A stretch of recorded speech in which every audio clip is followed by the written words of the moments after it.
વાલા પ્રિયો, ઈસુ ખ્રિસ્તના નામમાં હું તમને પ્રેમાળ શુભેચ્છા પાઠવું છું। આ જગ્યા કેવી છે?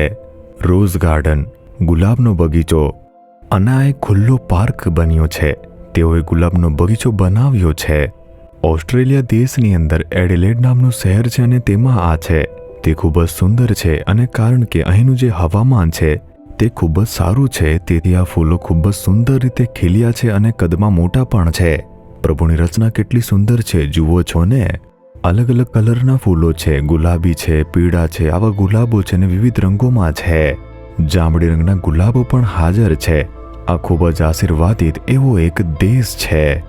ઠીક છે, આજે પ્રભુ મને શું કહે છે જો તમે આમ પૂછો છો તો ઉત્પત્તિ તેના 12 અધ્યાયના બીજા વચનમાં જુઓ, તું આશીષ રૂપ થશે। પ્રભુ કહે છે કે હું તમને આશીર્વાદ આપીશ।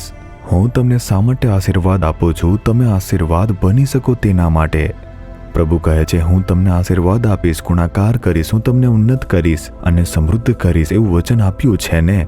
શું તે આશીર્વાદ આપતા નથી? આશીર્વાદ શેના માટે છે? પરમેશ્વર તે શું અપેક્ષા રાખે છે?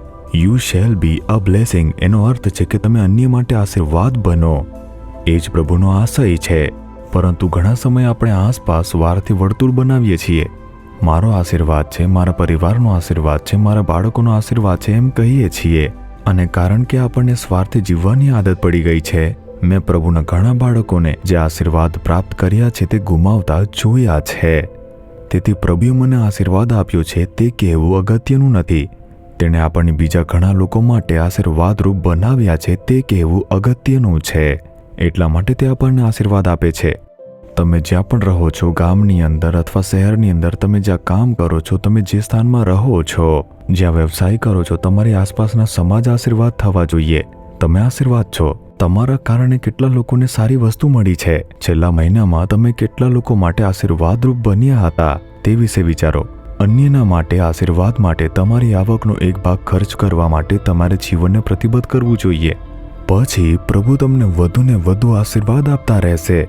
જો તમે સ્વાર્થી બની જાઓ છો અને તમારા માટે પૈસા બચાવો છો, તમારી જાત માટે વસ્તુઓ કરો છો તે વિશે વિચારો, તો પ્રભુના આશીર્વાદમાં અવરોધ આવશે। ધીમે ધીમે નુકસાન પણ વધી જશે। મેં પ્રભુના ઘણા બાળકોના જીવનમાં જોયું છે જેમને આ રીતે અસર થઈ છે। તેથી તમારે નિર્ણય લેવો જોઈએ કે હે પ્રભુ, મને આશીર્વાદ આપો અને હું અન્ય લોકો માટે આશીર્વાદ બનીશ, પછી જ પ્રભુ તમને આશીર્વાદ આપશે। એ રીતે મેં પ્રાર્થના કરી કે પ્રભુ, મારી સેવાને જો આશીર્વાદ આપશો, અમે ઘણા સેવાઓ માટે આશીર્વાદરૂપ બનીશું। અને અમે પ્રતિબદ્ધ થયા અને પ્રભુએ અમને આશીર્વાદ આપ્યા છે। આને કારણ કે અમે ઘણી કલીસિયાઓ માટે આશીર્વાદ બન્યા, ઘણી સેવાઓ માટે, ભેદભાવ વિના ગરીબ લોકો માટે પણ આશીર્વાદરૂપ બનવા માટે પ્રતિબદ્ધ થયા। પ્રભુ અમને આશીર્વાદ આપે છે। જો હું પૈસાનો અન્ય લોકો માટે ખર્ચ ન કરું, ઉપયોગ ન કરું, હું સ્વાર્થી બની જઈશ અને આશીર્વાદમાં અવરોધ આવી જશે। અને તેથી જ શું તમે બીજાઓ માટે આશીર્વાદરૂપ છો? પાછલા મહિનામાં તમે કેટલા લોકોનું સારું કર્યું? જો તમે કહો કે ના, મારી પાસે તક ન હતી, એવી ઘણી સંસ્થાઓ છે અને એવી ઘણી સેવાઓ પણ છે જે સારું કામ કરે છે, તેમના દ્વારા કરો। તમારે ઉપયોગી બનવું જોઈએ અને બીજા લોકોનું ભલું પણ કરવું જોઈએ। વિધવાઓ છે, ગરીબ લોકો છે, નિરાધાર લોકો, અસરગ્રસ્ત લોકો, વેદનાવાળા ઘણા બધા લોકો છે। શું તમારે આવા લોકોનું ભલું ના કરવું જોઈએ? શું તેમના માટે આશીર્વાદરૂપ ન બનવું જોઈએ?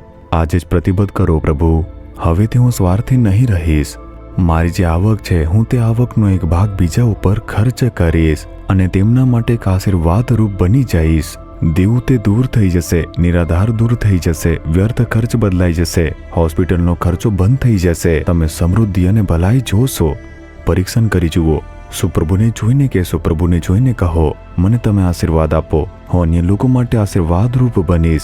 હું મારી આસપાસના લોકો અને સમાજ માટે એક આશીર્વાદ બનવા માટે પ્રતિબદ્ધ થાઉં છું પ્રભુ, ઈશુના નામમાં। Amen, amen.